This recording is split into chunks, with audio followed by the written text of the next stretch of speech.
Where are your parents? I doubt they would let you leave the house looking like a slut. Yeah, I think that's what my parents would get mad about. The way that I'm dressed, not that your son lifted up my skirts. With that, Karen grabbed her son and left, saying, "Let's leave. We don't talk to whores like her." And so I flipped her off as we both walked away. I wish there was a more satisfying ending, but unfortunately, this is just how life goes.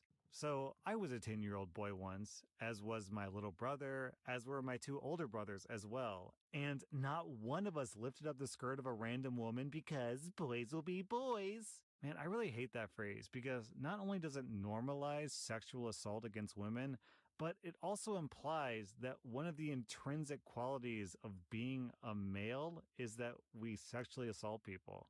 And that sucks for guys like me who treat women decently like fellow human beings. I mean, because I don't do that, does that mean I'm not a boy? You know what I mean? Our next Reddit post is from Mahid Masar.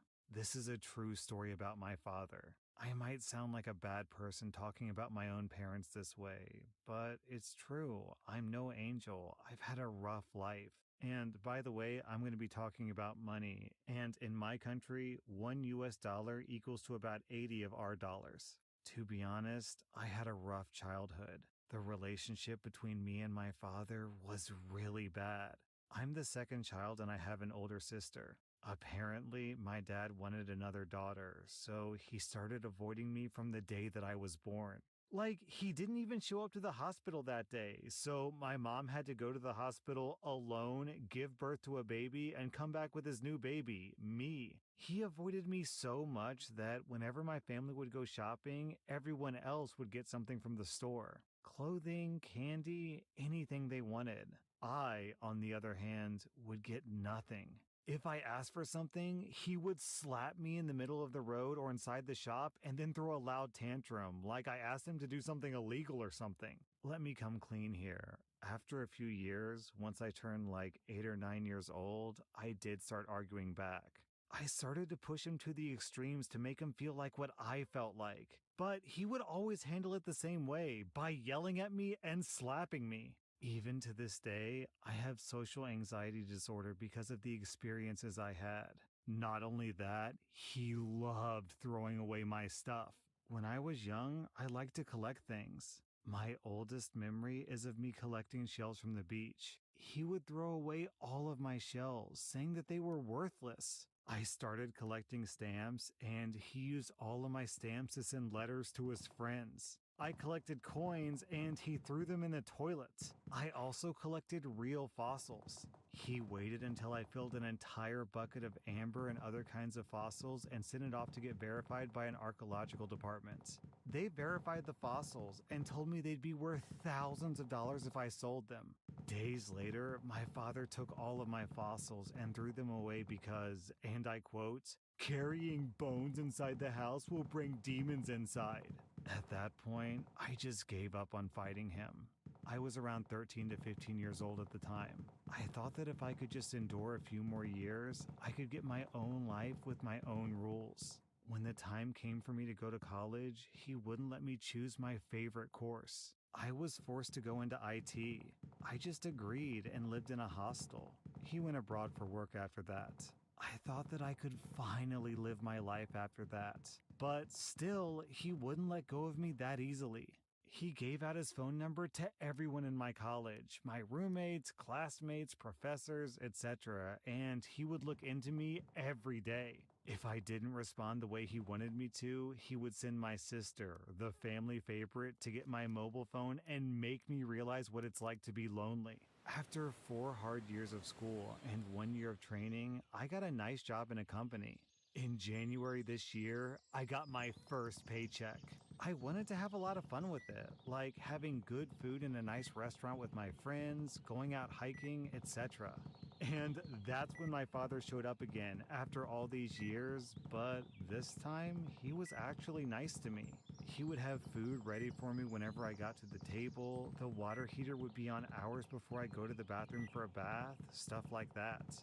My mother warned me that he was only doing this stuff to get my money and nothing else. And just like that, a few days later, my dad comes to me and demands that I send him 3,000 rupees. Like I said before, I was still a trainee, so my salary was hardly above 5,000 rupees. So I straight up refused to pay him that much. Then the blackmail started. My grandma, sister, uncles, and everyone in my family insisted on me paying my dad because family comes first. So, after a lot of arguments, I decided to take the hard way out. I paid him 3,000 rupees, packed my stuff, and moved out. I also removed my dad's name from my insurance. Now I live alone, just a few minutes away from my office. The story doesn't end there. He called me a few days ago asking for another $10,000. This time, he said that I should send him 10,000 rupees every month.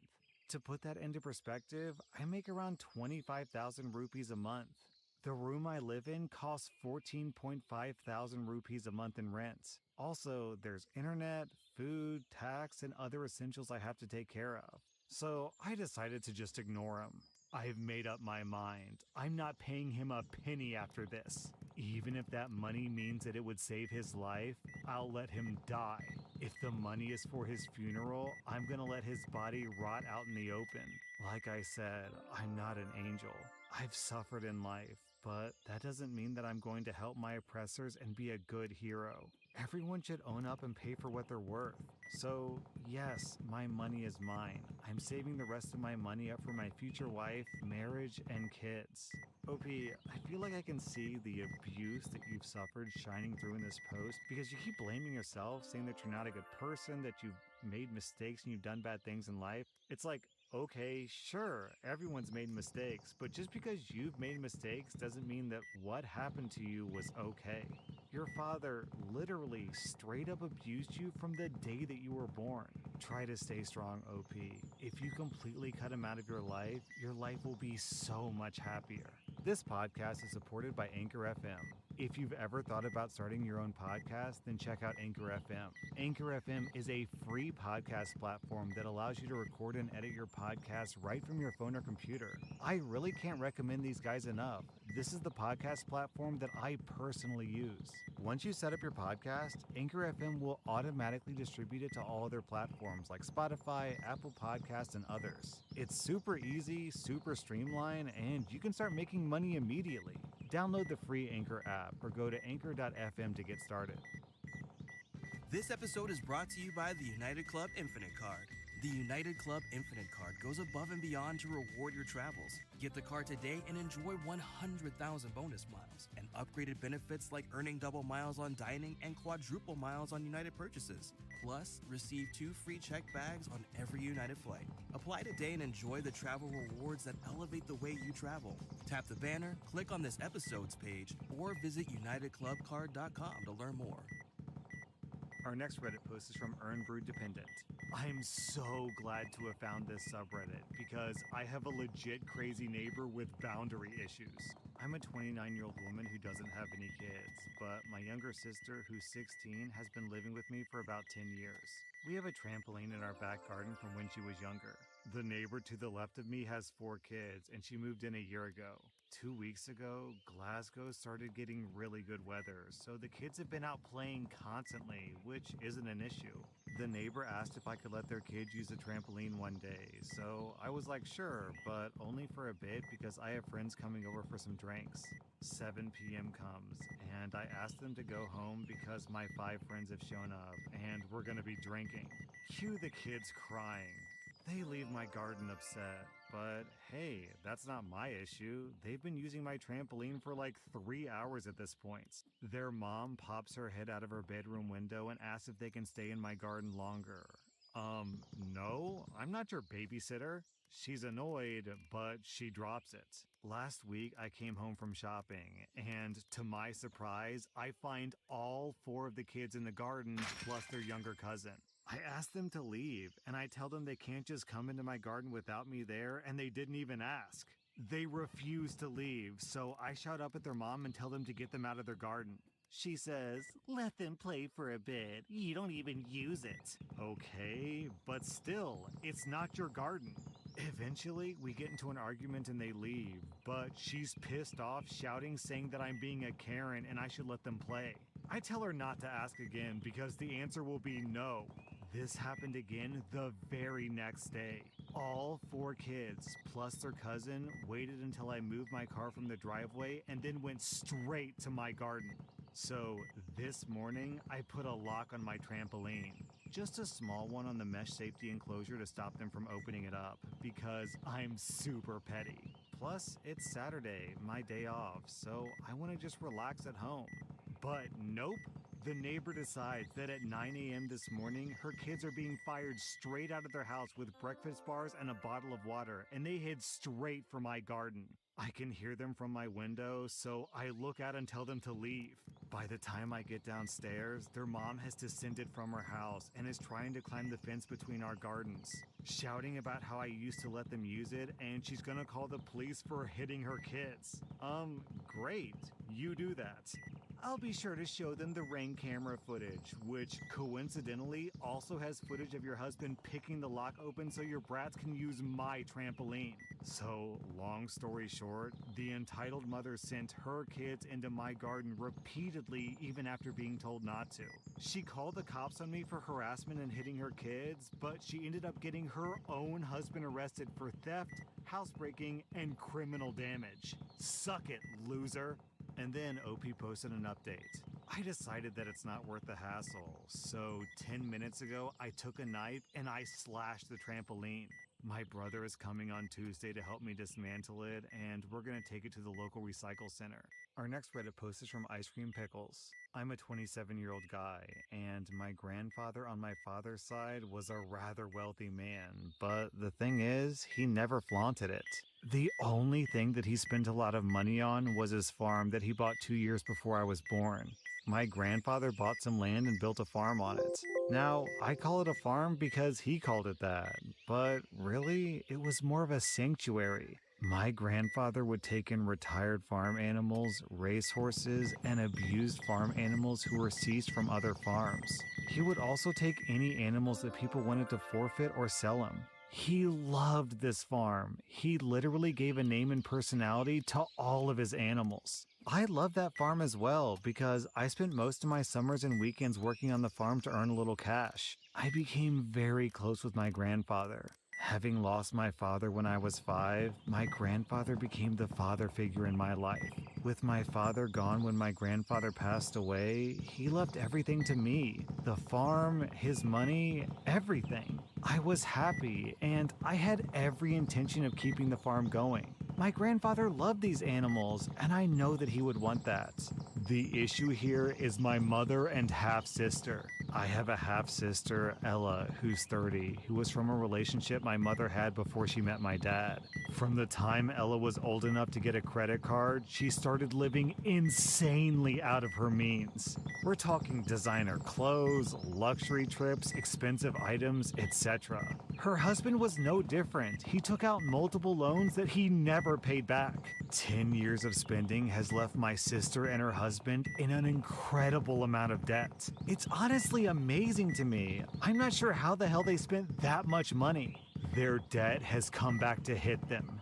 Last week, they got a notice from the bank. It was a last warning. They had to pay up or the bank would take their house. They already lost both of their cars. So what was my family's solution to this? Well, I was over at my mother's house when I was told about the notice. I acted shocked, but I knew this was going to happen eventually. My aunt, who was also there, asked what they planned on doing. I was only half listening until I heard these words come out of my mother's mouth. Well, OP is going to have to sell off the farm. I swear, I got whiplash with how fast my head turned. I immediately asked her, what the hell are you talking about? I told her I'm not selling anything. She looked me in the eye and told me that I was. That she was my mother and I had to do what she says.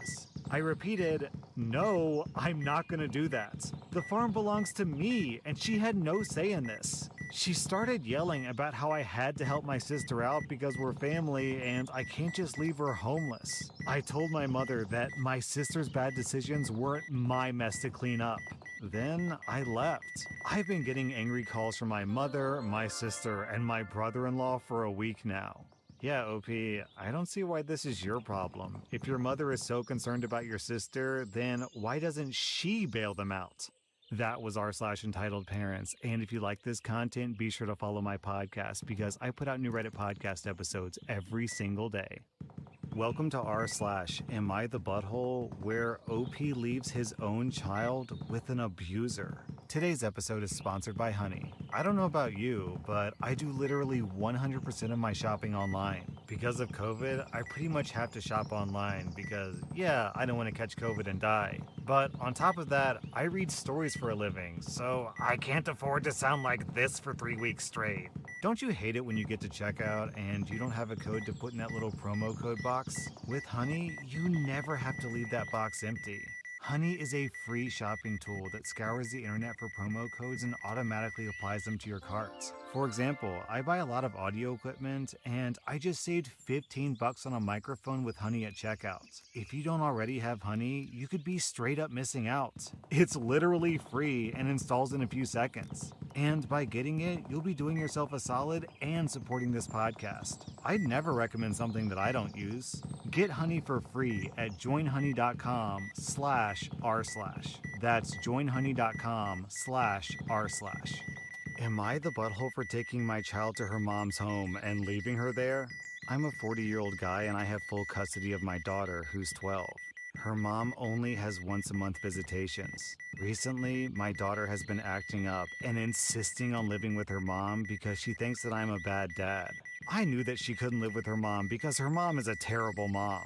I know it because I've seen the way that she treats her other kids, which is why I tried so hard to get full custody. Also, my daughter is used to her very privileged life, which her mom can't give her. A few days ago, we got into an argument, and again, she said that she hated me and wanted to live with her mom. I got angry, made her pack a bag, took her to her mom's house, left her there, and told her that she's gonna live here just as she wanted. One day later, I got a message from her asking me to take her home. I ignored all of her messages and calls for 4 days until I figured that she had learned her lesson. I answered her call, and she was crying, asking me to take her home, which I did. She's been staying in her room ever since. My family thinks that I'm a huge butthole, and I should have just brought her home the first time she called, but I thought that this was necessary. Am I the butthole? Golly, OP, you sure did teach that 12-year-old girl a lesson by subjecting her to abuse. Yeah, that'll teach her who's boss. OP, you didn't even know if your daughter was safe. She was calling you time after time after time and you wouldn't answer, so who knows what was happening to her? Maybe her mom was hitting her? Like, who knows? I agree with the 12-year-old OP. You are a bad dad. I'm giving you 4 out of 5 buttholes. I'm giving your daughter 0 out of 5 buttholes. Of course she's gonna argue with you. She's a 12-year-old girl. The way to discipline a 12-year-old girl is to sit her down and talk to her, or like ground her to her room, take away her phone, not subject her to abuse at the hands of an abusive parent. Come on, OP.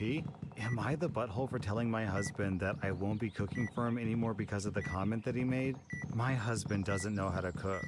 He's also not a fan of the food that I cook from my country of origin. Seeing him living off fast food motivated me to learn to cook his family's most common meals. It took me a while to get it done properly, but now I can cook an entire list of his favorite meals. He praises my cooking and encourages me to learn more. While we were eating dinner at his parents' house, I had to excuse myself to go wash my hands after I was done. I left the table and my husband was still eating. As I was making my way back, I heard my dad tell him to take it easy because he was eating a lot. He then asked my husband if I cook for him and if he eats well at home. My husband said that I do cook for him, but the food that I make can only be fed to pigs, not humans. I was hurt and so offended.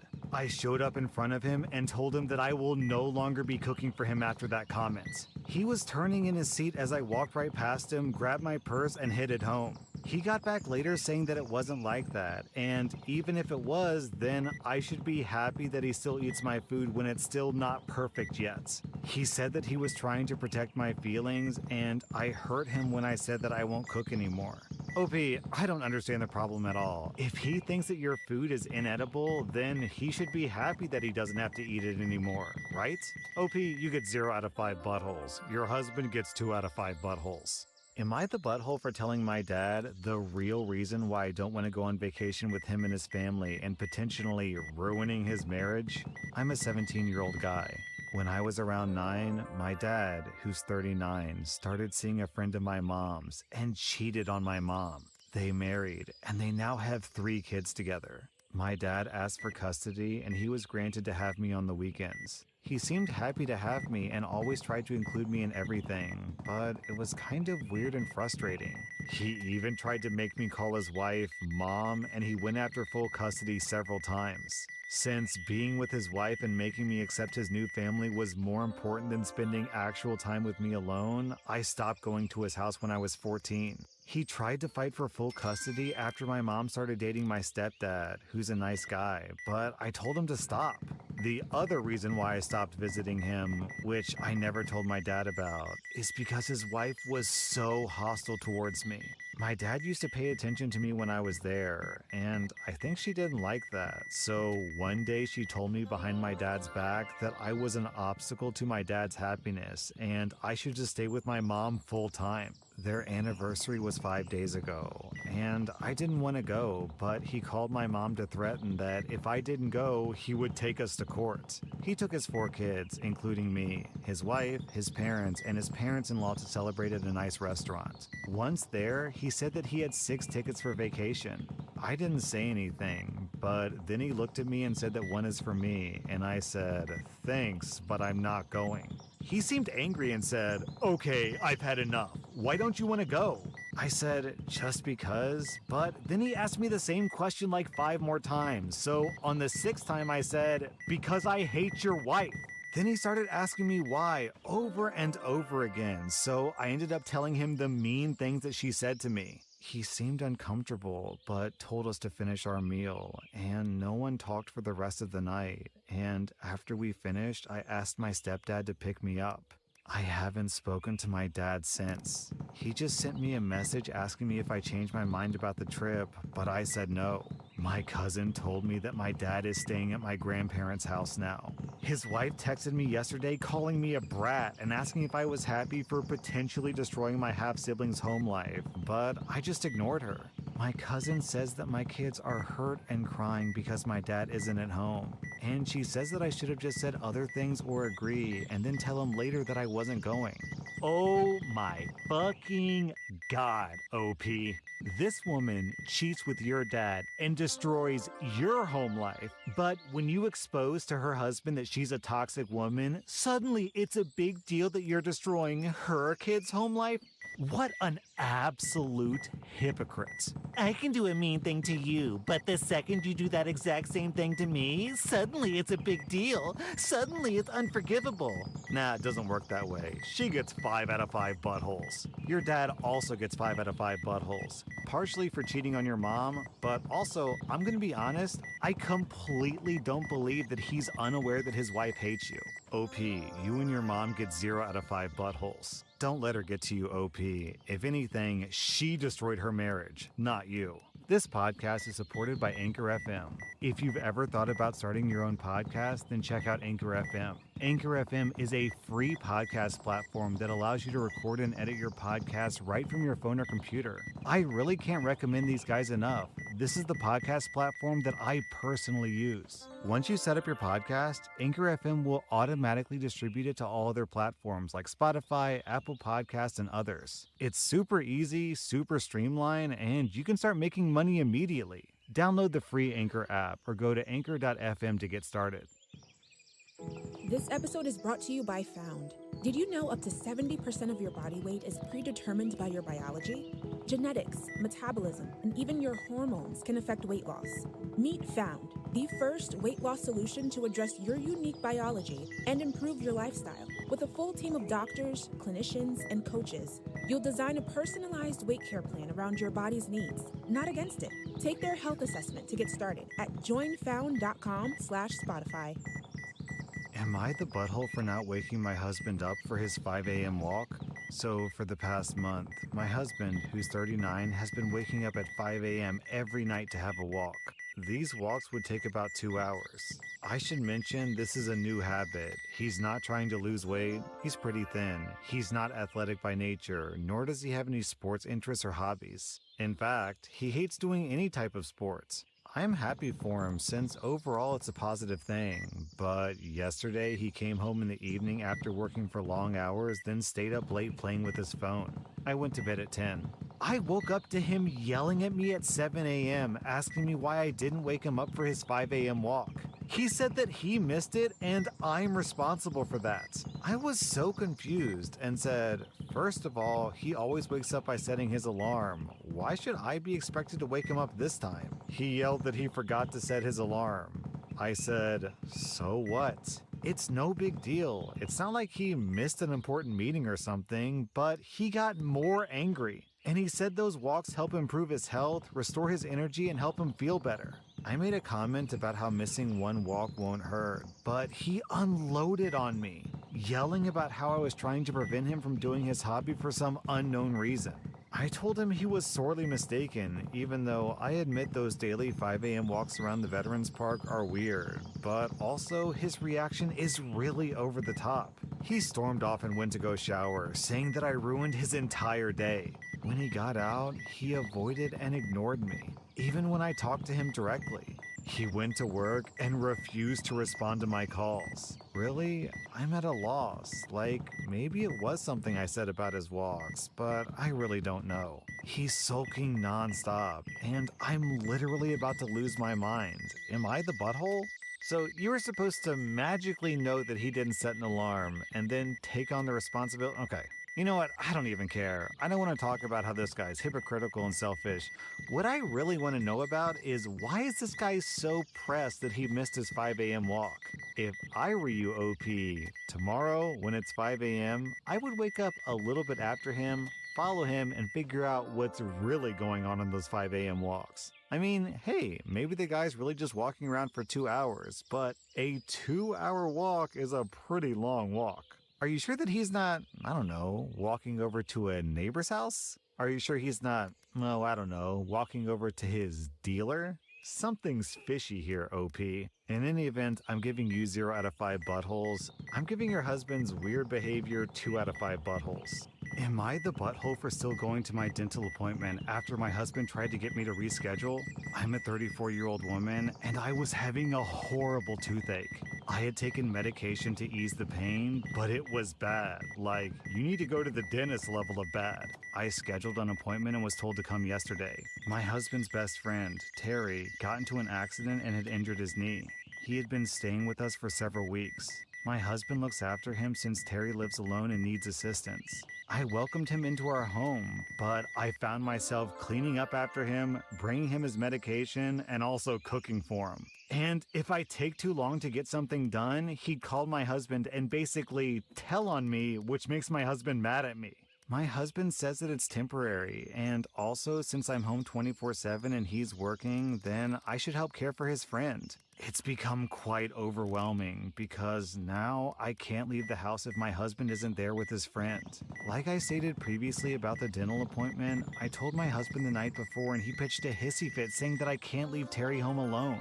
I suggested that he take time off work and stay with him, but he said that it wouldn't work with such short notice. He suggested that I reschedule, but I said no, even showing him how bad the swelling was. But he still told me to hold on for another day. He went to work early, and I decided that I was still going to go. Terry was in the living room and saw me making my way out as my mom was waiting at the door. He asked me where I was going, and I told him to a dental appointment. He had an attitude and raised his voice at me, telling me to go back upstairs and cancel. My mom stepped in and started arguing with him, asking who does he think he is? He went on about how he was unable to move and then threatened to call my husband if I stepped a foot out the door. I took my mom and left. He ended up calling my husband, who then tried to call me over and over for 2 hours until I turned my phone off. Instead of returning home, I went to stay with my mom because I was in tremendous pain. And my husband started yelling at me, calling me stubborn for still going after he told me to reschedule and irresponsible for leaving his injured friend home alone. My mom told him off, which escalated the argument between us. He's now currently staying at home along with his friend while constantly pressuring me to stop hiding behind my mom and come deal with the result of having him leave his job for hours after I blindsided him and went against his wishes. Alright, hold up. Your husband's friend got a knee injury. This isn't like a heart transplant. It's not like he's paralyzed from the neck down. He's got a knee injury. And, I don't want to belittle the injury because if it's bad, but this isn't a life-threatening injury. The guy can have a crutch and limp his way to the bathroom if he needs to. He doesn't need you to wait on him hand and foot like that, right? And the fact that your husband is putting his friend's health above your own health is a major red flag, especially if he can physically see the swelling from your swollen jaw. That's awful. I can't believe the audacity of this guy saying that you're not allowed to leave your own home. Excuse me? I'm with your mom, man. Who the hell does this guy think he is? I'm giving your husband and his friend 3 out of 5 buttholes. I'm giving you and your mom 0 out of 5 buttholes. If anything, your mom is awesome here because she actually has your back.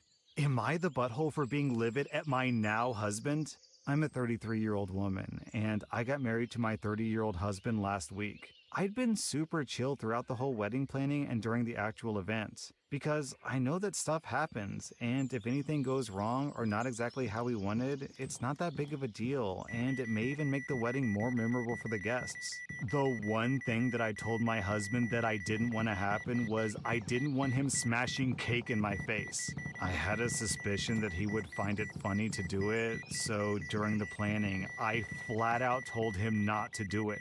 I don't think that it's funny.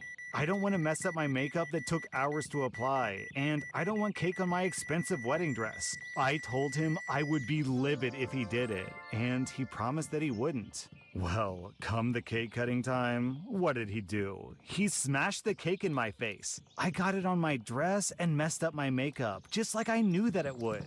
I'm pretty sure that his friends convinced him to do it. Not that that makes it any better. I kept it together, went and cleaned myself up, and put on a smile for the rest of the reception. But afterwards, I let loose on him. I yelled at him that this was the one thing that I asked him not to do, and he promised that he wouldn't. He told me that I was being dramatic, that it's not a big deal, and we should just be enjoying our time as newlyweds. So, was I being overly dramatic? Am I the butthole? OP, the story, the dress up here is really, really irrelevant. This can be boiled down to something very, very simple. Reddit, I set a very clear boundary for my husband. My husband promised that he would respect that boundary, and then, the first chance he got, he violated that boundary. Am I the butthole? No! No, of course you're not. How could you be? I gotta say, good luck with your marriage, OP, cause it sounds like you married a douchebag. That was r/Am I the Butthole, and if you like this content, be sure to follow my podcast because I put out new Reddit podcast episodes every single day. Welcome to r/Am I the Butthole, where OP almost gets thrown into the Grand Canyon. Today's episode is sponsored by Honey. I don't know about you, but I do literally 100% of my shopping online. Because of COVID, I pretty much have to shop online because, yeah, I don't want to catch COVID and die. But on top of that, I read stories for a living, so I can't afford to sound like this for 3 weeks straight. Don't you hate it when you get to checkout and you don't have a code to put in that little promo code box? With Honey, you never have to leave that box empty. Honey is a free shopping tool that scours the internet for promo codes and automatically applies them to your cart. For example, I buy a lot of audio equipment and I just saved $15 on a microphone with Honey at checkout. If you don't already have Honey, you could be straight up missing out. It's literally free and installs in a few seconds. And by getting it, you'll be doing yourself a solid and supporting this podcast. I'd never recommend something that I don't use. Get Honey for free at joinhoney.com/r/. That's joinhoney.com/r/. Am I the butthole for leaving my boyfriend in Arizona after he pretended to push me over the edge of the Grand Canyon? Okay, I don't even need to read this post. I know the answer is no, OP, you're not the butthole. But hey, we'll do it anyways. I just went to the Grand Canyon with my boyfriend, and I'm 150% afraid of heights. I don't even go near windows or railings type of scared. Phobia in the full sense of the word. Because of this, I didn't want to go in the first place, but it's a famous destination, so I figured that it was worth facing my fears. I had multiple conversations with my boyfriend about my fears. I had at least 5 separate in-depth conversations about how scared I was about having a panic attack around strangers. I have a long history of panic attacks. He assured me that he'd help me maintain my distance from Lidges and calm me down if I got overwhelmed or scared. We just went. We planned to do a tour, then go out by ourselves in the following days. Well, on day one of our tour, we stopped at a scenic lookout to take pictures, and he decided it'd be funny to grab me and pretend to try to push me over the edge of the cliff. I immediately freaked out and, unsurprisingly, had a panic attack, all in front of our group while the poor guy tried to calm me down. I am not proud of how I acted, but I'll tell you that it wasn't pretty. I was sobbing and yelling that he was cruel for doing this, that he knew that I was terrified and he was evil for using that against me. He was yelling back that it was a joke, that I was taking it too seriously and to get over it because I was embarrassing myself and him. And to be fair, it was quite embarrassing. I think that I was the butthole for this next part. I told him that he was a horrible person and his ex was right to leave him. For context, his ex left him because she thought that he was immature, but she left right before a high-profile family event and embarrassed him along with his family. He yelled that that was a messed up thing to say, and in hindsight, I think that he's right, especially since it was in public.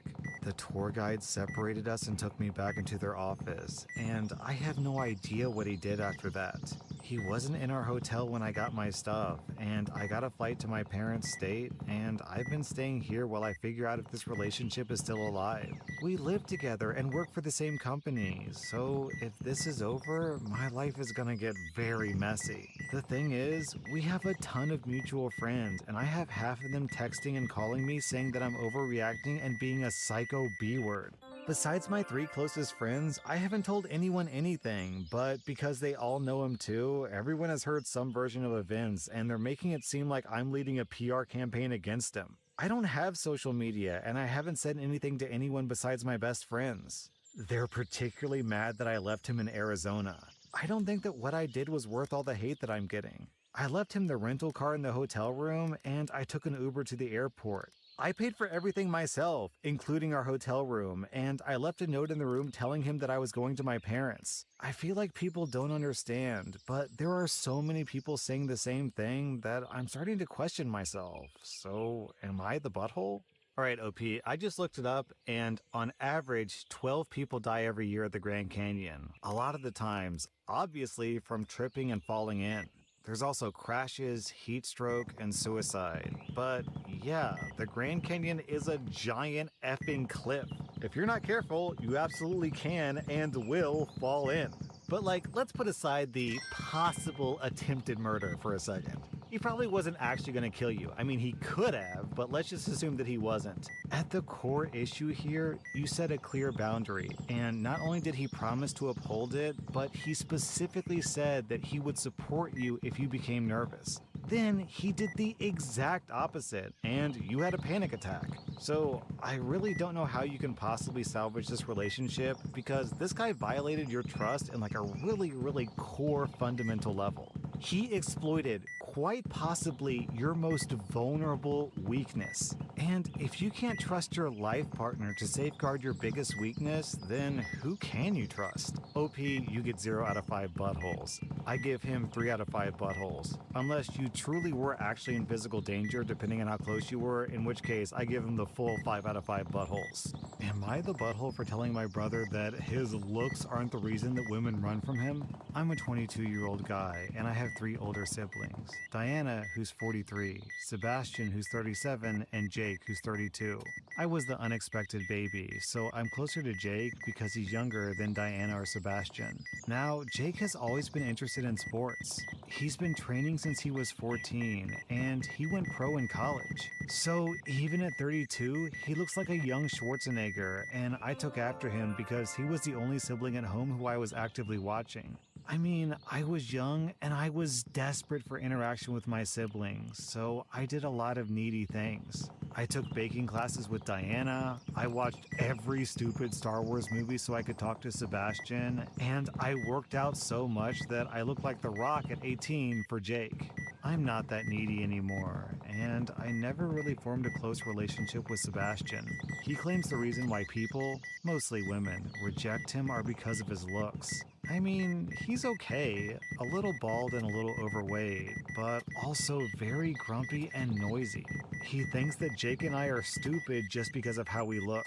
He really doesn't have another reason. Jake has a PhD and I'm in the top of my classes, but apparently we're stupid because we have muscles. I've been laughing at his disrespect recently, but now that I'm a bit older, I just cut him off and move on. It's sad because he's my brother and I want a relationship, but meh. I was in an open relationship with a guy and a girl because I don't want anything serious in my 20s, and a few months ago, my girl had to pick me up from my parents' house and I introduced her to my family. The next day, she said that Sebastian sent her the worst messages on Facebook she has ever received in her life. I read the messages and they were something else. He called her beautiful, and he said that he knew me and her weren't serious or official, and he asked her on a date. 20 minutes later, he asked her why she wasn't responding, and 10 minutes later, he asked her not to show me the text. And 10 minutes after that, he started insulting her until she blocked him. I broke up with the couple and removed myself from the house. I'll be living with my parents for at least a month until I find another apartment. Sebastian is also living there, and when I went through the door, he laughed at me, calling me kicked out Chad, and that even though I look like a little Jake, I still got broken up with, and that now I know how he feels when people reject him for his looks. I just rolled my eyes and said that his looks aren't the reason that women run from him, but rather his creepy personality. And to remember the text that he sent my ex a few months ago. He got red in the face, and my mom said that I was being rude because Sebastian is already having a bad time being his age and living at home. Yeah, OP, you gotta be fair and reasonable here. It's not just his terrible personality, it's also his looks and the fact that he's living at home at the age of 37. OP, your brother is major incel material. He starts insulting a woman that he barely even met because she won't jump into bed with him and blames all his problem on hot guys who are all stupid muscleheads just because they have muscles. Meanwhile, he needs mommy to fight his battles for him at the age of 37. OP, you get 0 out of 5 buttholes. Sebastian gets 3.5 out of 5 buttholes. This dude needs a wake-up call. This podcast is supported by Anchor FM. If you've ever thought about starting your own podcast, then check out Anchor FM. Anchor FM is a free podcast platform that allows you to record and edit your podcast right from your phone or computer. I really can't recommend these guys enough. This is the podcast platform that I personally use. Once you set up your podcast, Anchor FM will automatically distribute it to all other platforms like Spotify, Apple Podcasts, and others. It's super easy, super streamlined, and you can start making money immediately. Download the free Anchor app or go to anchor.fm to get started. This episode is brought to you by CarMax.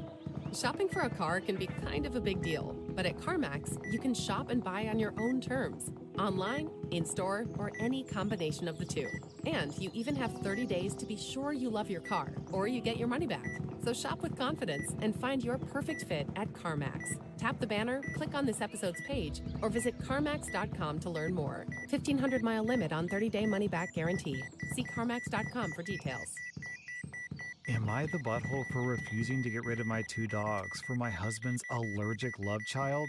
My husband had a one-night stand, and after much counseling, I decided to forgive him and work on our marriage. Unfortunately, the woman got pregnant, and they now have a 3-year-old boy.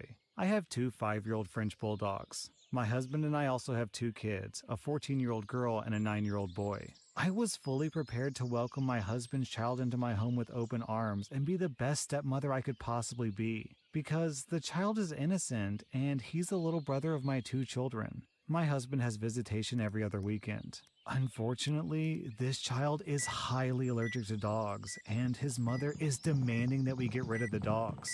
These dogs have been with me through thick and thin. They were with me when I suffered severe depression over my husband cheating, and my kids adore them too.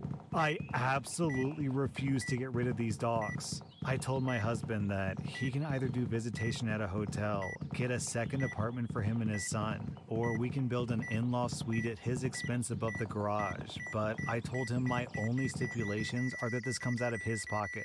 He may not dip into our kids' college funds, and the dogs stay. Because the child is so young, he doesn't understand why he's not allowed to come to his father's house, and he feels left out as a result. Am I the butthole for refusing to get rid of my dogs because my husband cheated? When he was hemming and hawing because he wanted to be all things to all people, I told him I would divorce him well before I do away with the dogs.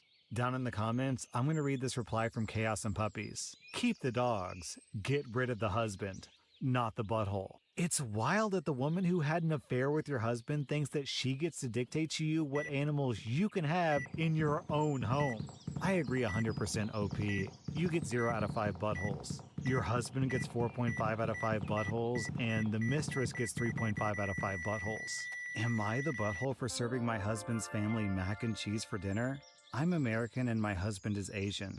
We welcomed our firstborn baby into the world 4 weeks ago. The baby is healthy, thank God, but I'm exhausted. I haven't fixed my hair, and I'm barely able to shower, and I can't sleep. My husband's family has been pressuring us to visit to meet the baby. I tried to hold them off as much as I could, but yesterday I was surprised to find them standing on the porch. It turns out my husband invited them for dinner. I was embarrassed, and I felt like I wasn't ready for visitors because this house is a mess, y'all. Anyways, my husband sat with them while I fed my son. Then later I asked my husband if we should order takeout for dinner. He said no because his parents would find that rude and unwelcoming. He suggested that I go to the kitchen and prepare something, anything, as long as it's homemade. I said fine and went to make some mac and cheese. The reason that I prepared this meal is because of how easy it is. When I served the family, my husband's mom looked at me and was appalled. I noticed something was wrong. She asked me if I really found it appropriate to serve her family macaroni and cheese. I asked why not, and she went on a rant about how disrespectful this was and that I clearly have no experience in what is right and wrong when it comes to hosting. I said, "Excuse me? Who said that I signed up to host an unexpected visit from them?" And she took that as if I didn't want them there. My father-in-law said they were just there to see the baby that I kept them from seeing for an entire month. He said that's a whole month of his life that they missed out on. We had an argument and they decided to go home. My husband said that serving his family mac and cheese was more offensive than serving them nothing at all. I told him that I was too exhausted to cook their traditional feasts that I was forced to learn from his mom. He took offense to that and said that I was being mean and disrespectful towards not only his family, but his culture. I went to the bedroom to stay with my son. My husband stayed on the phone with his family for an hour, then kept giving me the cold shoulder and refused to eat what I cook in support of his family. I understand how some guests might find it offensive, especially his family, but I was just trying to make a quick homemade meal like my husband wanted. What's wrong with mac and cheese? First of all, there's nothing wrong with mac and cheese. Mac and cheese is delicious. Second of all, this isn't you disrespecting their culture. This is just them being a bunch of buttholes. And why can't he cook if he cares so much about a home-cooked meal? And God, there's so much wrong with this story. Why do you have to respect their culture? Why can't they respect your culture? I mean, after all, you are in your country, right? Not their country. So why couldn't they respect your culture's tradition by bringing you food? OP, your husband and his family are a bunch of jerkwads. I'm giving you 0 out of 5 buttholes. I'm giving them 2.5 out of 5 buttholes. Am I the butthole for telling my dad that his cheating is what got us here, not my mom? My parents divorced when I was 7 after my mom found out that dad had been cheating on her for 5 years with someone she considered to be her friend. The reveal of the affair came during my birthday party, which we celebrated late because dad made up some story about an old friend dying and going to the funeral, when he was actually with his mistress for an ultrasound after learning that she was pregnant. My mother never got over what they did to her. I think what made it worse is that 2 people betrayed her instead of 1, because if our friends are willing to hurt us like that, then we're screwed. My dad married his affair partner. They have 6 kids together now. My mom has stayed away from them as much as humanly possible. She told me a long time ago that she loves me, wants me to be happy and loved, and to not be distant from them for her, but that she would never be able to play happy families with my dad and his wife and their kids, because some hurts are too deep and painful to move on from. When quarantine was ordered, things between my mom and dad deteriorated after my dad asked if mom would take his other 6 kids into her home. That way, the siblings could see each other since both he and his wife were frontline workers and had planned to send them somewhere to limit their exposure. My mom said hell no. She was super pissed at Dad for asking, while Dad was super pissed that she didn't force me to go to his in-laws to spend time with my siblings while we weren't legally allowed to meet up with others. Now, things are back to normal, but my mom has suffered less financially through the pandemic compared to my father. After a while, my dad and his wife left their jobs when it got to be too much, and their financial stability took a huge hit. My dad can't afford to throw a graduation party for me, which is fine. But he and his family are not welcome to the one that my mom is hosting. He was complaining about them missing out on celebrating with me because of my mom. I told my father that it was because of his affair, not because of my mom. That he was the one who betrayed her over and over again. That he disrespected her and then expected her to act like none of that happened so he could just act like the good guy. He told me it had been a decade and my mom and I should be over it and I shouldn't have taken sides. I told him that he should have kept the affair from me then instead of letting it come out for me to hear. Am I the butthole? Then OP posted an update. Another element of this story is that the affair first started after my mom almost died giving birth to my sibling. The pregnancy went badly and it almost killed her, and it did take away her chance to have more children. All the while, her husband and friend were getting together behind her back. Yo, what the fuck? This guy cheated on your mom and then expect your mom to be a babysitter, probably a free babysitter more than likely, for his 6 kids? And then he gets mad at you that he doesn't get party invitations? Oh my god, the audacity of this guy. OP, you and your mom get 0 out of 5 buttholes. The way that your mom is acting is completely reasonable given the circumstances. Your dad, however, gets 5 out of 5 buttholes. That was r/Am I the Butthole, and if you like this content, be sure to follow my podcast because I put out new Reddit podcast episodes every single day. Welcome to r/Malicious Compliance, where OP shows her teacher her boobs. Today's episode is sponsored by Honey. I don't know about you, but I do literally 100% of my shopping online. Because of COVID, I pretty much have to shop online because, yeah, I don't want to catch COVID and die. But on top of that, I read stories for a living, so I can't afford to sound like this for 3 weeks straight. Don't you hate it when you get to checkout and you don't have a code to put in that little promo code box? With Honey, you never have to leave that box empty. Honey is a free shopping tool that scours the internet for promo codes and automatically applies them to your cart. For example, I buy a lot of audio equipment and I just saved $15 on a microphone with Honey at checkout. If you don't already have Honey, you could be straight up missing out. It's literally free and installs in a few seconds. And by getting it, you'll be doing yourself a solid and supporting this podcast. I'd never recommend something that I don't use. Get Honey for free at joinhoney.com/r/. That's joinhoney.com/r/. Our next Reddit post is from Biddy Boo. So, I'm a 24-year-old woman, and I recently graduated law school and started my practical legal training. For my training, we're supposed to have our webcams on for the majority of the time. However, my daughter is still breastfed, and the reason for me undertaking the training online is to care for her. During one session, she was a bit sick and her feeding schedule was off, and I let the lecturer that day know. So when I turned my camera off, everything should have been fine, right? Apparently not, because the lecturer called me out in the middle of class and I reminded them of my earlier email. He said that while he agreed to me feeding my daughter, I needed to be in front of the camera with it turned on so that he knew that I was paying attention. I turned on my mic and said, "I'm currently breastfeeding my daughter, but if you insist, you've got to be prepared for it." And he said that he was prepared, so I turned the camera on, and he went beet red, and his mouth flapped like a fish and said, "Oh, okay, turn your camera off till you're done." He didn't comment again if I turned my camera off. What was this guy expecting? "Sir, I'm breastfeeding." "Okay, well, turn the camera on." And then you turn the camera on and you're breastfeeding, and he's, what, surprised Pikachu face? What were you expecting, dude? Our next Reddit post is from Matt Chica. So, about a month or so ago, I was pulled into the office by my supervisor and another one who was acting as a witness. The main topic at hand was that I would take an extra 20 to 30 minutes on lunch every day. When I explained that me doing this would kill some of my overtime and the company was saving about 2 to 3 hours of 1.5 times pay, it didn't matter to my supervisor.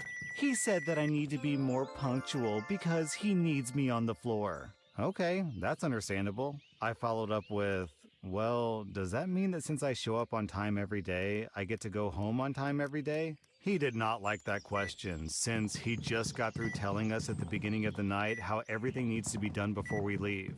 So he put in the system under my work profile that he had had that conversation and that he knows that I can do better. Oh, I did better. Fast forward to last week. It's been almost a month of me taking shorter lunches and staying late to finish off the work for the night. My paycheck was the biggest paycheck I've ever seen since I took this position a little more than a year ago. I was excited, and I knew why it was this big. Unfortunately for my supervisors, they got into some heat for how much overtime I earned over the last month.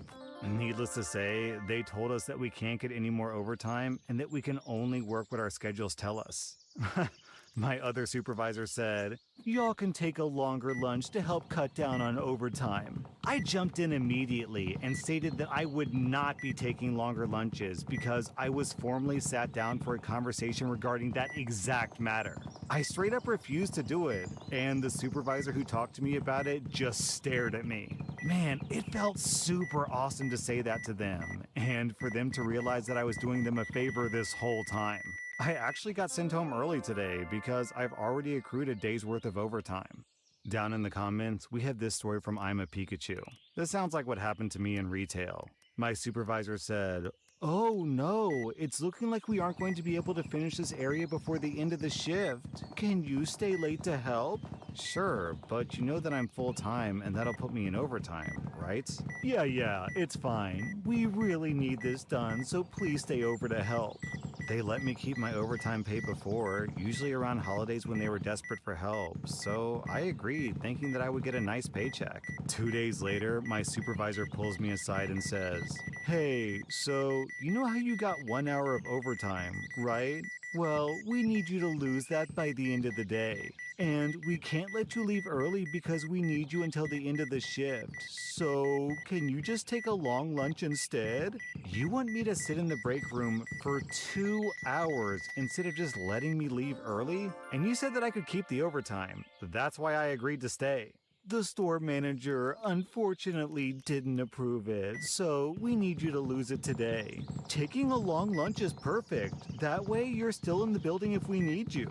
But I won't technically be available. I'll be clocked out for lunch. Just take a long lunch for me today, please. Alright, but never ask me to stay late or come in early again. If I don't get to keep the overtime, I'm not wasting my personal time. Skip ahead to the middle of my 2-hour-long lunch break. The supervisor comes into the break room and says, "Hey, we've got a customer that needs help out there. Can you take care of them?" "No, I'm on lunch, and if you talk to me about work again while I'm off the clock, I'm filling out a time adjustment form. If I'm off the clock, I'm not working." Cue a look of shock and annoyance from the supervisor as he stomps out of the break room to take care of the customer himself. Skip ahead a few weeks. "Hey, we need you to stay late tonight. Someone called off." Nope. If I don't get to keep the overtime, I'm not staying late. "But we need you. Everyone else said no. You usually help us. I thought you wanted to get promoted to supervisor soon." Yes, I do, but I'm not giving up my personal time without being paid for it. This is a job. If I work, I get paid. End of discussion. They tried this a few more times, and each time they were more and more frustrated that I wouldn't help them again. They eventually convinced a few people to do that long lunch nonsense, to the point where some people had 3-hour-long lunches, which was leading to the reason why things weren't getting done if people were sitting in the break room for half of their shift. I don't miss that store at all. This podcast is supported by Anchor FM. If you've ever thought about starting your own podcast, then check out Anchor FM. Anchor FM is a free podcast platform that allows you to record and edit your podcast right from your phone or computer. I really can't recommend these guys enough. This is the podcast platform that I personally use. Once you set up your podcast, Anchor FM will automatically distribute it to all other platforms like Spotify, Apple Podcasts, and others. It's super easy, super streamlined, and you can start making money immediately. Download the free Anchor app or go to anchor.fm to get started. Pure is what you make of it. It's the beauty of the things we create. It's the buzz of it all, or if you prefer, it's tuning it all out. Pursue your Pure in Pure, Michigan. Your trip begins at michigan.org. Our next Reddit post is from Catastrophe. This happened a few years ago, around the time that I was 17. I had just started working at a small cafe run by a well-known family in our area. I knew some people who had worked there before, and they told me that, for the most part, the owners were great, chill, and laid back when it was slow.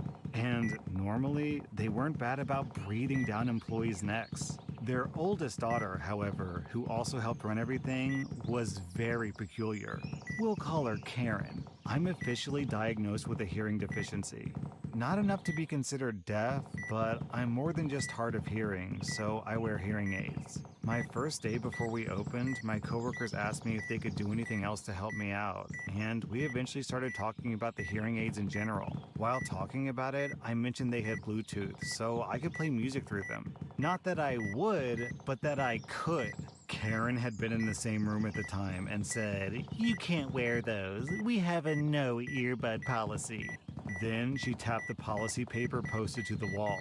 I protested, explaining these were hearing aids, not earbuds, and that I wouldn't be using them to listen to music while I was working. Her reasoning was that I didn't need them because I wasn't considered fully deaf, and that I was just doing this to get around the no earbuds policy. Can't wear my hearing aids? Okay, let's see how this goes. I placed them into the case in my bag and started my shift. I couldn't understand my trainer, I couldn't hear the customers, and I couldn't hear when orders were called to be sent out. Things were going extremely slowly. A couple of warmed pastries got burned because I wasn't able to hear the timers. Simple sentences had to be repeated multiple times, with people basically yelling at me just for me to be able to piece a few words together. I guess the cherry on top was me ignoring one of the owners when she tried speaking to me. Karen came up to me and tried addressing me about it, until she finally realized what was going on after she had repeated herself 5 times. By the end of that shift, I was allowed to wear my hearing aids. No questions asked. Our next Reddit post is from Waldo. Back in college, I worked at an on-campus fast food place. Your basic burgers, fries, wraps, and small salads. My shift started at 11:25 doing wraps. 30 minutes later at 11:55 when my coworker Josh left, I manned the grill and someone else did the wraps. Now, my coworker Josh was a typical Josh, and it was his way or the highway. He'd get really mad when I would throw more burgers on the grill or flip something when he was trying to chat up the dishwasher. I did this because Josh had no understanding of how much food was required to feed college kids during the small breaks between classes. Eventually, he complained enough that I was told, "Josh is on the grill until 11:55, so stop pestering him and do your station." So I did. I stopped touching the grill. The next shift he leaves at 11:55 and I get on the grill and immediately throw down 40 frozen raw burger patties. 2 minutes later, the cashier starts yelling, "Where are the burgers?" Sorry, I just got on the grill and Josh only had 5 in the warmer and 3 in the window. I know we almost always have about 100 students between 11:55 and 12:20, and they almost all get the burger meal, but I was told not to touch the grill. The burgers finish after a few minutes and the next batch goes on, but the grill has cooled a little so they take even longer. The line of kids waiting for food is longer than the line of people ordering, and management is pissed. I get chewed out for not being fast enough, and I just ask, "Do you want raw burgers or do you want to talk to Josh?" It only took one more shift of this for them to realize that my meddling was actually what kept us afloat during the lunch rush. I'd often cook an entire grill of burgers while he was swinging and missing with the dishwasher. They eventually printed out a sheet of how many burgers/chicken needed to be prepped for certain rush times and gave Josh a very stern talking to about how to be a team player. Also, Josh sucked because he would cook all the burgers well done, like really well done. Then they'd sit in the warmer for another 5 to 15 minutes, so you were eating goddamn hockey pucks. He ruined so much ground beef. He eventually got moved to salads and stock because he couldn't be trusted with anything that was fast-paced. Management saw how much faster everything moved when he wasn't joshing everything up. So I fully realized while reading this story that a cute girl was the dishwasher and he kept hitting on her. But still, did anyone else imagine with the way that he phrased this story that this guy was trying to make out with a literal dishwashing machine and he kept getting shot down? Our next Reddit post is from Stereo and Cooking Bacon. Back in the day, we moved to a new town, and on our first night, we discovered the phone company gave us the phone number of a Chinese restaurant that had closed 6 months earlier. Literally dozens of times each Friday and Saturday night, our phone rang from people who had the old menus, back when there were paper menus. I figured that if I just told everyone that they closed, it would only be a couple of weeks before the call stopped. This is how the calls went. Hi, China Blossom is closed. You got the wrong number. 80% of callers would be like, oh, sorry, bye. 10% of callers would be like, what? Why did they close? When did this happen? Do you know another good Chinese place? They really closed. Huh, they were real good. So, did they convert the restaurant to apartments or something? What's that like? Note, I wasn't living in some abandoned Chinese restaurant. I just had their phone number. But the other 10%, oh, that other 10%. No, they didn't close. Yeah, sorry, they closed. No, I just drove by today. You're open. Cut it out and take my order. They closed. Bye, and I would hang up. Then the angry jerk would call back, and I would answer because I'm stupid, and this was before you could screen out calls, and I would say, seriously, stop calling, they closed. Just effing take my order, I know that you're open. Sure, what can I get you? Then the guy would place his order. You want fried rice with that? Okay, 45 minutes. 45 minutes later, when the person is sitting in an empty parking lot outside of a closed restaurant, the phone rings. What the hell? There's no lights on. The door's locked. Where's my food? I told you they closed. Click.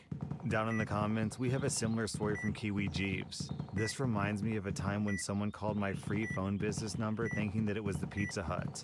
They were extremely drunk, and I told him 3 to 4 times that he had the wrong number, but he continued to tell me that he had the right number. He was extremely rude and arrogant, so I took his order. It was pretty big.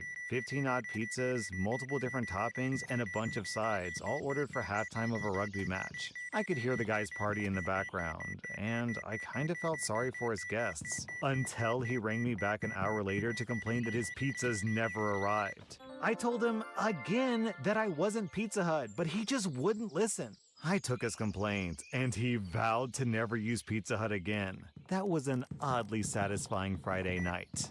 Man, I don't get it. Why argue with the guy who says they're not the pizza place? Are they expecting this random person to just fire up their oven and bake a bunch of pizzas and bring them over? Our next Reddit post is from Life According to Me. Back in the early 2000s, I was a college student working at Blockbuster. At the time, it cost $3.70 to rent a movie, sometimes for just 2 nights, and the late fees were insane. We had a barcode on the side of the register that we would scan to give $1 off a movie rental, but only when it helped us make an additional sale. The idea was to help push the overpriced candy and give $1 off a movie rental. So Blockbuster started a fundraiser for St. Jude's. I got annoyed because people would spend a ton of money on late fees, movie rentals, and stuff they didn't need. But on one Saturday night, I asked everyone in the busiest Blockbuster in the entire state to donate, and I got 2 people out of several hundred to donate $1. The next day, I realized that I had to scan a piece of paper so the dollar donation would ring up. Hence, the donation was technically an additional sale. So, I started a new campaign of my own. Anyone who agreed to donate $1 to charity got $1 off their movie rental. For the next 3 weeks, while the promotion lasted, with the customer's permission, I took $1 off the movie rental each time and scanned the barcode for the 1 additional sale that went right to charity. The customers were happy they could pay the same price and help a good cause, and I got to help collect a few $1,000s for that cause, putting Blockbuster's own upselling methods to work against them. Aha, OP. Finally, we find out the real reason why Blockbuster went out of business. It was because of you. That was r/malicious compliance, and if you like this content, be sure to follow my podcast because I put out new Reddit podcast episodes every single day. Welcome to r/choosing beggars, where you can buy used ladies' underwear. Today's episode is sponsored by Honey. I don't know about you, but I do literally 100% of my shopping online. Because of COVID, I pretty much have to shop online because, yeah, I don't want to catch COVID and die. But on top of that, I read stories for a living, so I can't afford to sound like this for 3 weeks straight. Don't you hate it when you get to checkout and you don't have a code to put in that little promo code box? With Honey, you never have to leave that box empty. Honey is a free shopping tool that scours the internet for promo codes and automatically applies them to your cart. For example, I buy a lot of audio equipment and I just saved $15 on a microphone with Honey at checkout. If you don't already have Honey, you could be straight up missing out. It's literally free and installs in a few seconds. And by getting it, you'll be doing yourself a solid and supporting this podcast. I'd never recommend something that I don't use. Get Honey for free at joinhoney.com/r/. That's joinhoney.com/r/. On this next post, OP is trying to sell a watch on eBay and he gets this reply. I see in your listing that you upgraded from an older Apple Watch. Why not, instead of selling the watch, give it to someone like me who wants it? Selling it is just greedy on your part. I'm happy to take it off your hands, and I'll pay a shipping fee of $7.50, which is more than reasonable. Please respond right away, because I would like the watch by New Year's Eve. On this next post, OP is giving away a video game for free. So, is the game free? Yeah. So, can you sweeten the deal a little bit? How? It's free. Just come pick it up. Well, that's the problem. Can you bring it over to my place? Bye. F you. On this next post, OP is an artist.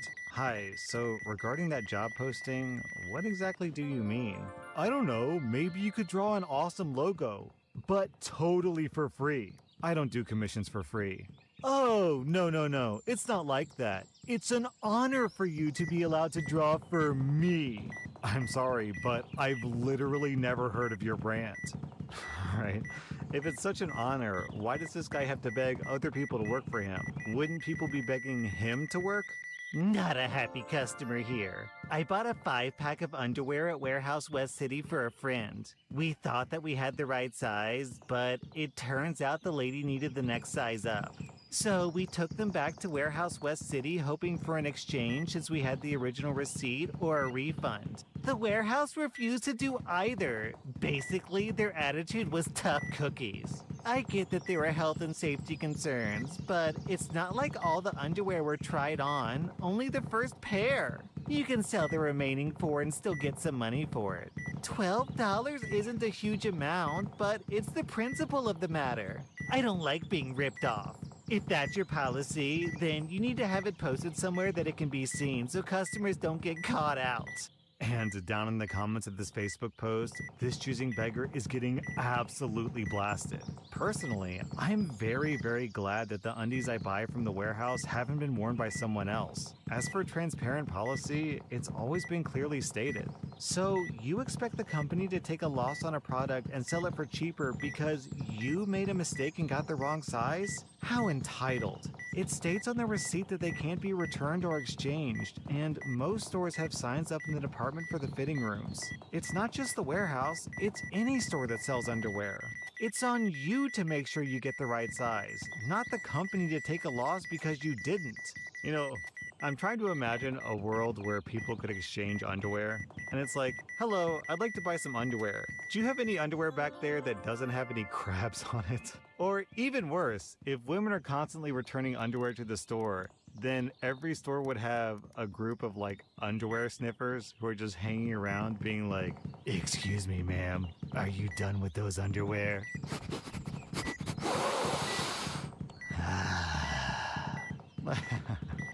Like, come on, lady. Is this really the world that you want to live in? Because I don't think you do. Review 3 out of 5 stars. This mattress store sold us a nice bed, but 2 years later when we were moving, they refused to help us move the bed even after we offered to pay for it. So, in our opinion, all they do is sell beds. Don't expect anything else after that. Wait, what? all the mattress store does is sell beds? Yes, sir, you're correct. That is how mattress stores work. On this next post, a company tried to get OP to work on a project for free and OP declined. Then, OP gets this angry email from the director of that project. Hi, OP. I'm not really sure what to say. Given that you're Danny's friend, I won't say exactly how I feel or use the words that I have in my head. I'll leave that either to him or your skills of empathy. I don't really buy your excuse for not working, and I'm very disappointed and somewhat angry that you've let us down and you haven't even apologized. We were happy with you, and we were awkwardly waiting a long time based on your promise and confirmation of interest. If you hadn't been that interested, which I'll confidently say I'm sure you weren't based on this, you could have allowed us to continue our search and realistically found an alternative that was going to deliver in a much more comfortable timeline. Bottom line, you've really let us down, and I'm angry for the nature in which you did it. I am very disappointed in you because you're a very talented artist who appeared to be very nice, reliable, and professional. Anyway, I won't hold grudges, and I believe in karma. So I just wanted to say my piece as honestly as possible, and I wish you good luck with your project so I can say when you're famous, man, that artist was good, and they were about to work with us, but they let us down badly in the last minutes. Okay, down in the comments, OP provides some more context. This was a for-profit company that was trying to make some sort of film, and OP said that they were interested if there was pay. And there was no pay, so OP lost interest. Man, the thing that bothers me the most about this is this condescending, aggressive, disappointed attitude that this person has. They're talking down on OP like a disappointed father who caught their kid doing drugs. I'm really disappointed in you, and you really let us down. It's like, dude, I don't care if I let you down. You have to pay me to care. If you don't pay me, I don't give a shit. Good evening. Is the drawer still available? Are you really giving it away for free? Hi, yes, and yes. If you'd like, you can come and pick it up anytime today. I'm home all day, lol. Just let me know when you want to come. Thanks. Oh, that's great. Unfortunately, I can't come pick it up right now. Can you send me a picture of the drawer to make sure you really have it and it's in as good condition as the pictures you post on Kijiji show it in? I don't want any garbage. And of course, OP shares a picture of the drawers. Don't worry, I have it. By the way, my address is such and such for when you decide to take it. Good luck. It's not the best, but it's acceptable. And you'll have to drop it off on my place at blank since I can't come today and I want it today. I'm sorry, I don't have a truck and I can't pick it up by myself. If you want it, you'll need to pick it up from here. I'm sorry. Otherwise, I'll have to tell other people that it's still available. Let me know what you've decided. Thanks. And how do you think that I'm supposed to come pick it up? Get a U-Haul truck or something if you don't have one. And you can only come after 9 p.m. I had guests before. I'm sorry, I cannot and will not do that. I'm letting other people know that it's available. Have a good day. What do you mean that you won't do it? You expect to throw garbage away and expect people to come and get it? You said yourself that you're home all day, so get off your ass and do something useful. Unbelievable. Forget this phone number. Wait, I don't like the rest of the stuff that people are giving away. You have to give it to me. Just bring it to my building. No need to take it to my apartment. How does that sound? On this next post, OP shares their annual performance review that they got from management. And to be clear, all of management got a 10% raise and bonuses. Hi, OP. The leadership team enjoyed meeting with you last week to discuss your past year. As always, we were impressed by your willingness to work hard and move the company forward, which was evidenced by you taking on another coworker's marketing duties in addition to your own when he left in October. Leadership was also thrilled with your handling of the conference projects, as well as the consistently top-notch designs you put together throughout the past year. Going forward, we feel that your skills and work ethic make you integral to our success and can't wait for another outstanding year with you as part of the team. In addition to your normal duties, we would like you to continue handling the duties of the coworker who left until we're able to fill the position, which we plan on doing in Q3 of the upcoming year. Leadership has also identified several new ideas for new projects that we would like to discuss with you when you return from your vacation in June. As I'm sure that you're aware, COVID-19 has affected businesses the world over, and ours was no exception. As a result, there is currently insufficient funds in our budget for staff salary increases or bonuses. While we understand that this may come off as a disappointment, we know that not every reward is financial, and that you'll continue to find the work here fulfilling and allow you to grow personally and professionally. Our policy of allowing staff to telecommute will continue through the first 2 quarters, and our benefits package continues to be extremely competitive in a time when many companies are cutting back. As we come out of the pandemic, we feel that we're going to be stronger than ever. Here's to a great 2023. Sincerely, your boss. Man, OP, you've been doing the work of 2 people, and they want you to continue doing the work of 2 people for the next 6 months at least. And despite you being an important member of the team, clearly you're not important enough to deserve a raise, so I'm sure they can live without you, OP. If I got a letter like that from my boss, I would have quit the same day. Not every reward is financial. Yeah, okay. This podcast is supported by Anchor FM.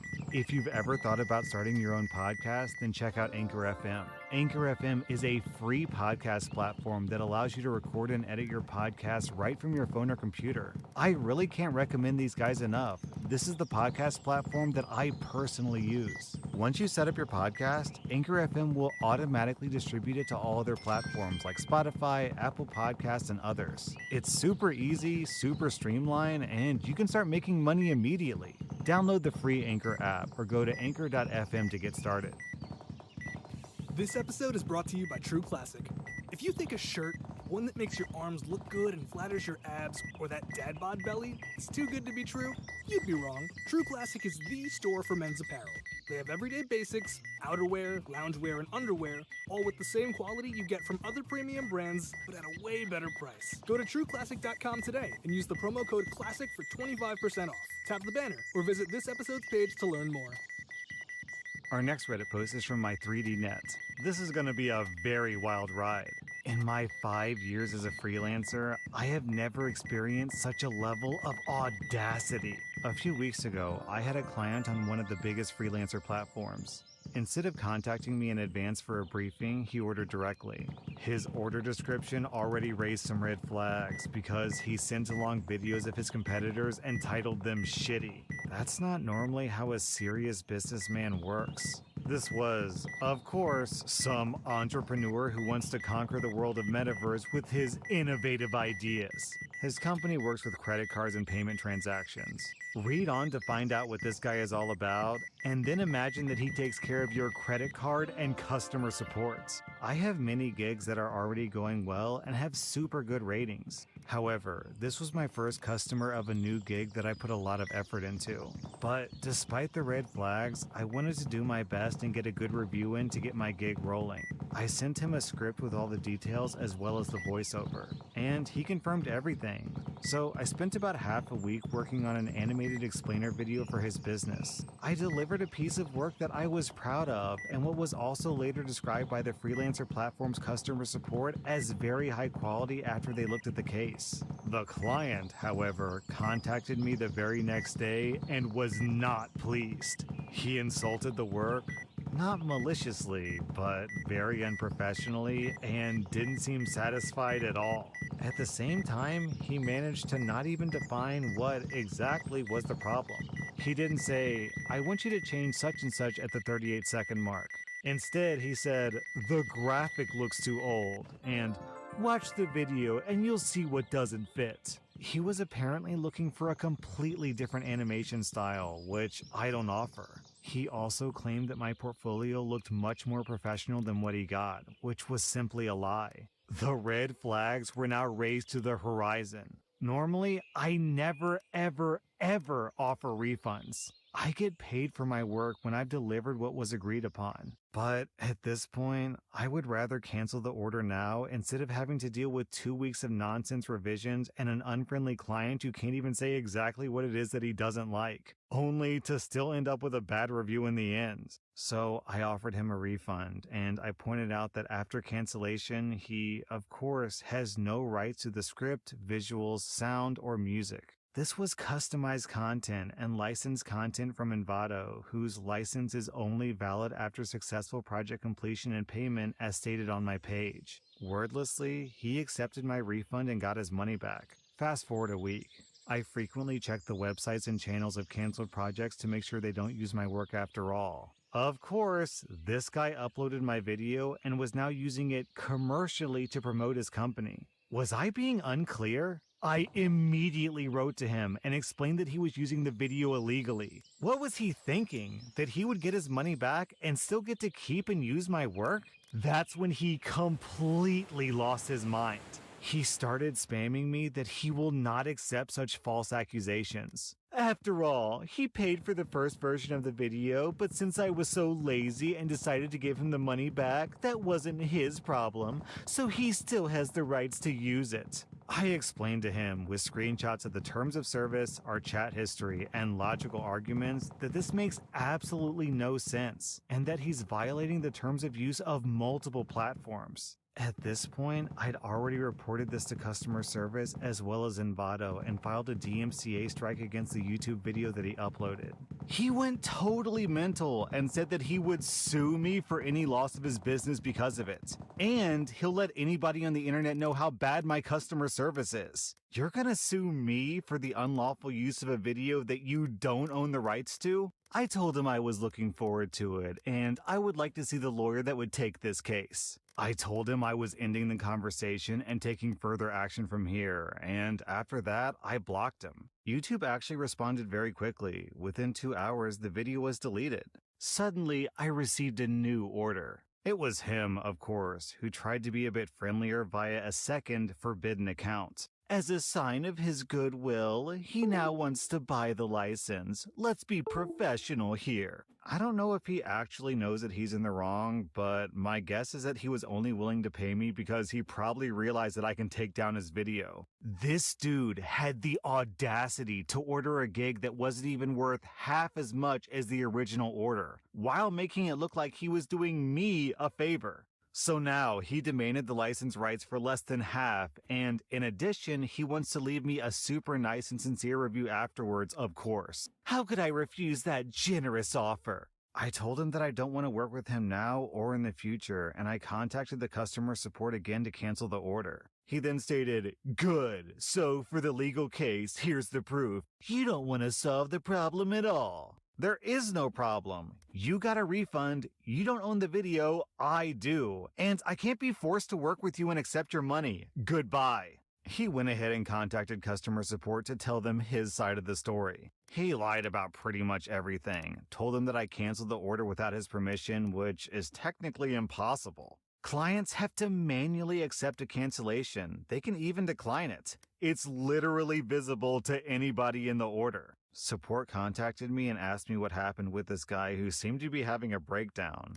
I explained everything to them with proof of the conversation. The customer support then canceled this order as well. They were very helpful. However, to this day, this man is free to do business on the platform still. I looked at his profile again and saw that he leaves very bad reviews to other sellers and accuses them of something similar to what he did to me. He's an absolute psychopath and a narcissist. Just yesterday, I had to strike the video again. This time, he uploaded it to Vimeo thinking he could get around the YouTube strike system. If he keeps trying, I'll take his entire company page offline via DMCA requests. It may be a bit childish, but I've now made it my life's work. This dude usually seems to get away with it, and this time he chose the wrong guy. I have a feeling that this isn't the end of the story.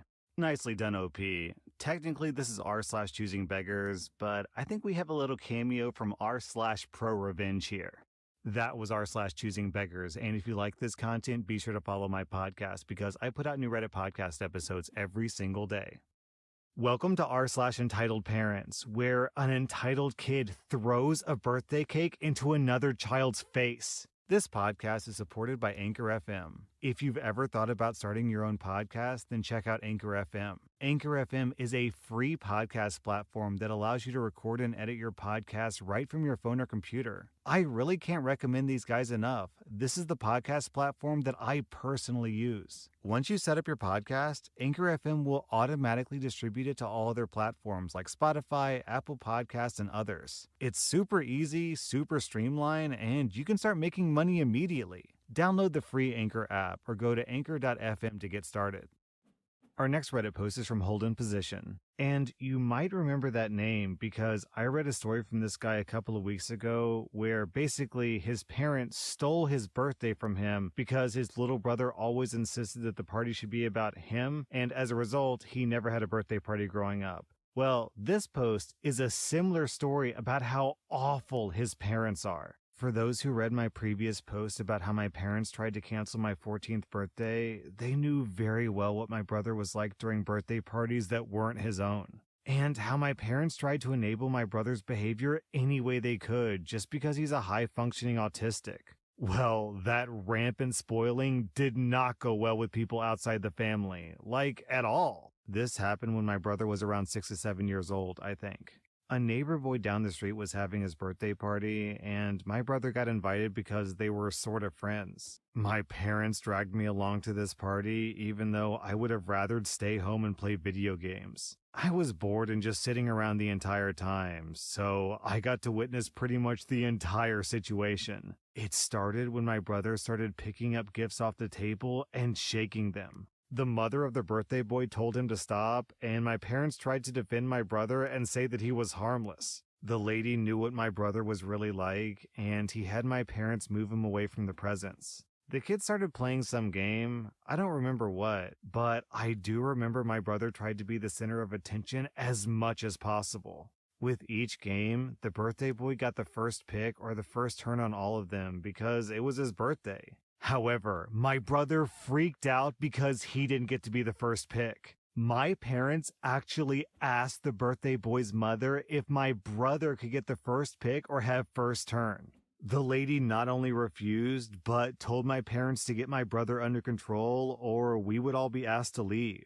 Then came time for the cake. The mother lit the candles for the birthday boy, and the adults started singing the happy birthday song. They only got as far as singing the birthday boy's name in the song before my brother burst into a tantrum at the table. He grabbed the side of the table and started trying to violently shake it. My parents had to hold my brother back for a moment. At this point, my mother went up to talk to the mother of the birthday boy again about something, and this poor lady looked positively disgusted. I learned later that my mother asked the mother of the birthday boy if she would let my brother blow out the candles on the birthday cake first, and then they could redo it with the birthday boy. The lady told my mother that it would be best if we left, and then they went back to trying to redo the birthday song. Well, my brother couldn't take it and ran to the table and shoved the whole cake right at the birthday boy. I mean, he used his arm to literally clothesline the cake and heave it right into that poor kid's face.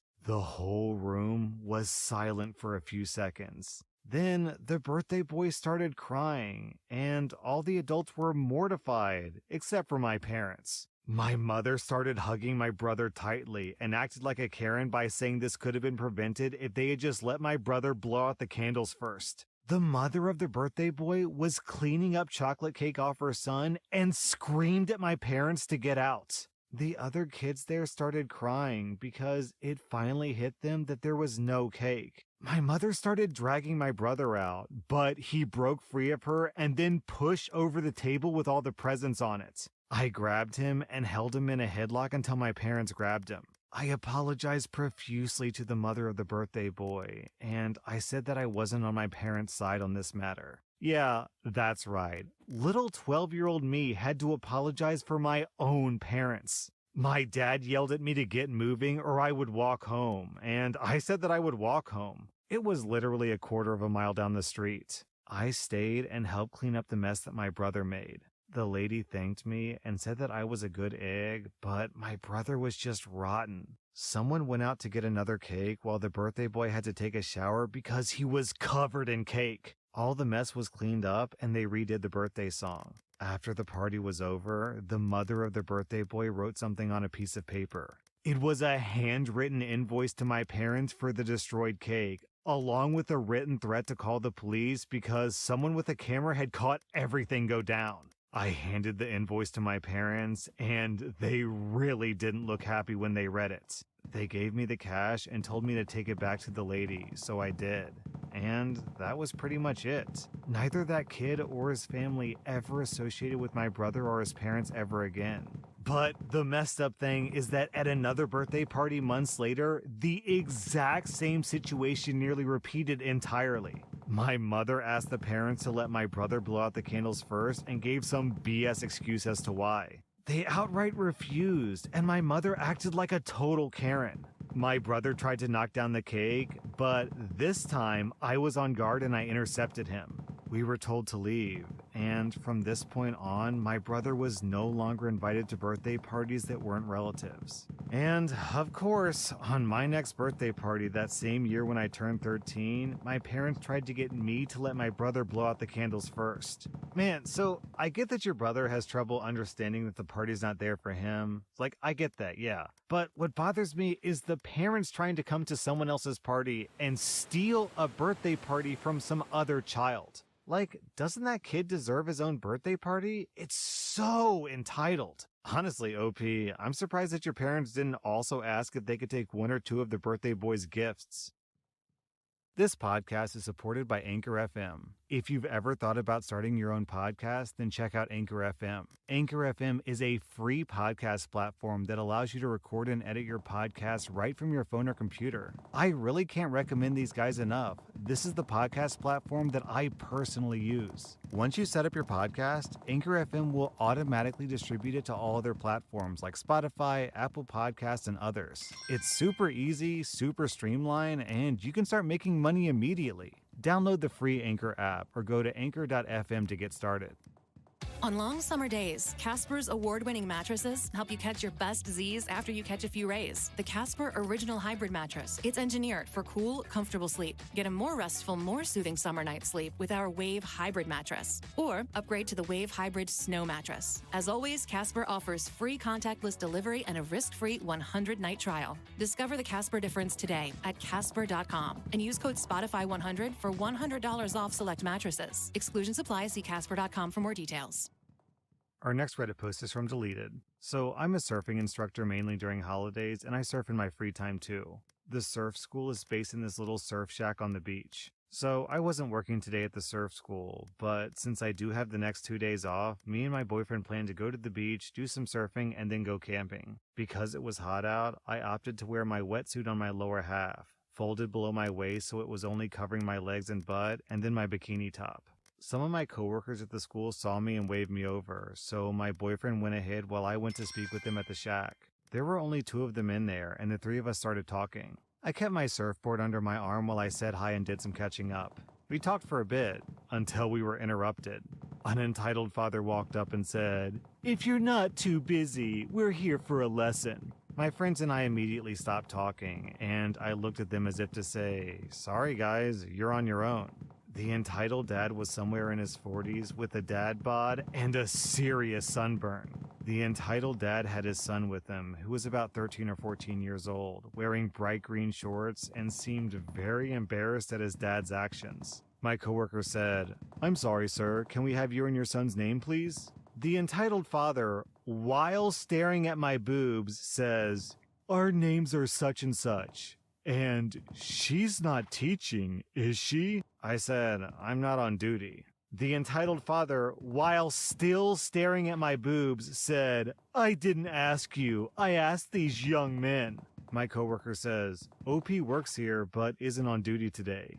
"Good." I said, "I'm sorry. Is there a problem?" "I just don't want anything distracting my son. He wants to do well here. He needs to focus." I assure you, I'm nothing but professional, but my coworkers here are the instructors for his first lesson. They tend to stick with their class until the end of their course. My coworker says, "Is there anything else we can help you with before the session begins?" Then the young boy mutters something to his father. "Yes, my son wants a surfboard like hers. He hates orange. He likes green." I said, "I'm sorry, sir, but this is my personal board that I brought from home. It's a Paizo Gremlin, and you're welcome to purchase one of your own, but it's probably best that your son learns to surf before you spend 600 pounds on a surfboard." 600 pounds? I'm not paying that. You said that you work here. You have to help us. Just give my son your surfboard, even if it's just for the session. My surfboard isn't set up for him. It's set up for me, and it probably wouldn't fit him anyways. Just let him use it. He doesn't like the other ones. I gave up after this, and wanting to get away from this entitled father, bid goodbye to my coworkers and went to the shore.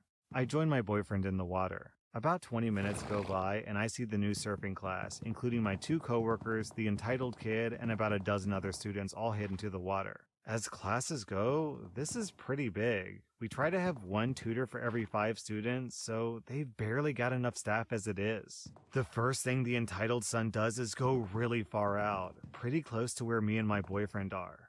This is a very bad idea. He's on a beginner's course while we've been surfing for years. I look over at the 2 coworkers who are occupied with other students. I say, "Hey, kid, you might want to go a little closer to shore. This is a bit far out for your first time. There's a wave coming, so lie flat and hang onto your board. It'll take you closer to shore. Don't stand up or you'll just fall off." Like father, like son, this kid is just staring at my boobs. "I'm fine. Hey, watch this." The entitled kid tries to stand up, less than 5 minutes after he got on a surfboard for the first time. Since he has no idea what he's doing, he stands up on shaky legs and the wave immediately knocks him off.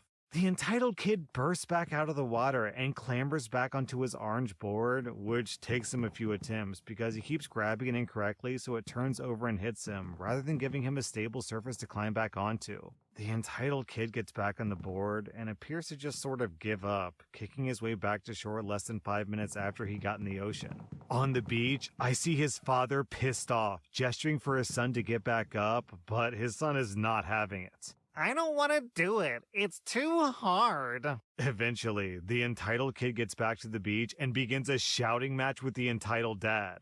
I'm too far out to hear anything, but I can see them both gesturing wildly, and I notice them both pointing at me. Uh-oh. I see one of my coworkers head towards the shore, meaning my other coworker has been left with about 13 kids to supervise. That coworker gets closer to me, staying in the water and near the students, but close enough to talk to the entitled father and his son. According to that coworker who told me about it later, this is what happened. "I told you to not get distracted." "She distracted me." "I knew it. I knew that she would be a problem." Is there an issue here? "That girl distracted my son. I demand my money back." OP is an instructor here.